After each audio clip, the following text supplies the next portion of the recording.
akan memberikan nasihat-nasihat kepada kita berkaitan dengan akhir zaman. Yuk, persiapkan diri kita. Dari pasal 3, kita mulai membaca saudara-saudara yang terkasih. Ini sudah surat yang kedua yang ketulis kepadamu. Frase ini juga memberikan sebuah penekanan bahwa Petruslah yang menuliskan surat ini, biar nggak bingung ya.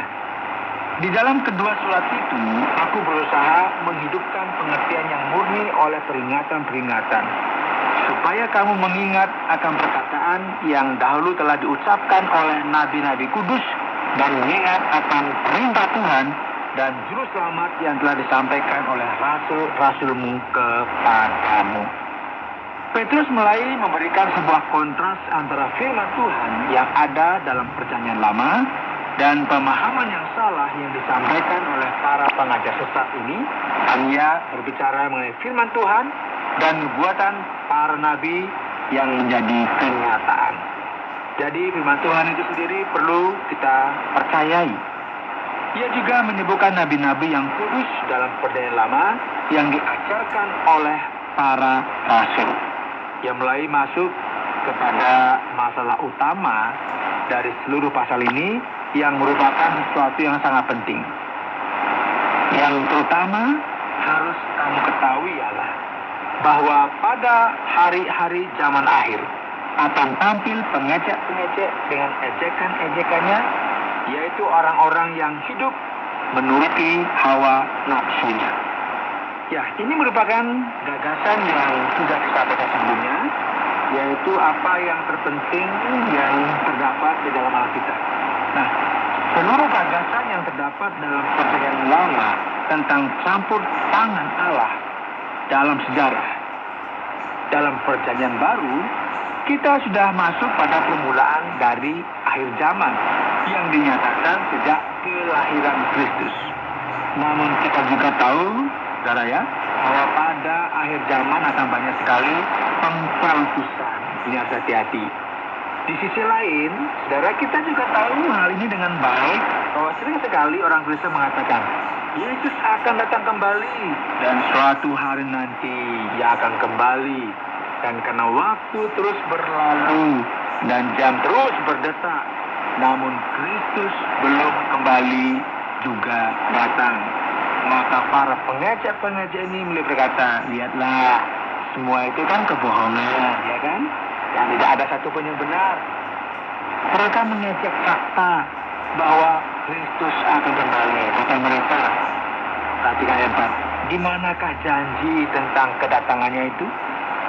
Sebab sejak bapa-bapa leluhur kita meninggal, segala sesuatu tetap seperti semula pada waktu dunia diciptakan. Ya, berdasarnya apa yang dikatakan oleh orang-orang yang mengejek ini ya, memang ya dunia ini berfungsi dengan program yang telah ditentukan sebelumnya dan ada aturan-aturan di sana.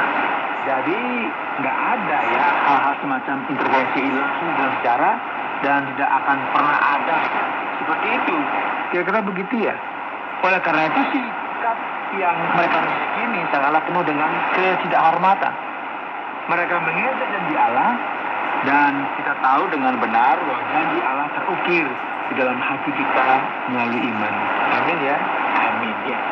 Mereka sengaja tidak mau tahu bahwa oleh firman Allah langit telah ada sejak dahulu dan juga bumi yang berasal dari air dan oleh air. Nah, di sini Petrus mulai menyebutkan penciptaan dunia. Dunia telah diciptakan karena adanya firman ilahi. Dan ini merupakan sebuah argumen yang penting karena sang ilahi yang sama yang telah menciptakan dunia ini, seluruh alam semesta ini adalah firman yang meneguhkan bahwa dunia ini sebagaimana yang kita tahu akan sampai kepada kesudahannya. Karena itu, para pengajar saat ini tidak memiliki hal ini dalam pikiran. Jadi narasi dari penciptaan dalam kitab Kejadian ini berkata bahwa bumi dipisahkan dari air sehingga menjadi daratan. Dan dalam bahasa Ibrani dikatakan ya basah, yang berarti apa? Benua. Firman Tuhan kemudian menuliskan lagi, dan bahwa oleh air itu bumi yang dahulu telah binasa dimusnahkan oleh air bah. Ini berarti bahwa tidak hanya melalui firman Tuhan saja bahwa bumi ini diciptakan dan bagaimana daratan dipisahkan dengan air, namun juga bahwa melalui firman Tuhan ini juga dunia telah dihancurkan dengan air bah. Dan tepat sebelum air bah terjadi, tidak ada seorang pun yang mendengarkan pemberitaan Nuh. Oleh sebab itu, tidak ada yang baru dalam sikap keraguan atau ketidakpercayaan orang-orang pada zaman Petrus ini, sama saja. Tetapi oleh firman itu juga, mari kita mengamati pentingnya ya firman Tuhan itu sendiri. Langit dan bumi yang sekarang terpelihara dari api dan disimpan untuk hari penghakiman dan kebinasaan orang-orang fasik. Nah, ketika Allah menyatakan penghakimannya atas umat manusia pertama kalinya, dunia dipenuhi dengan air.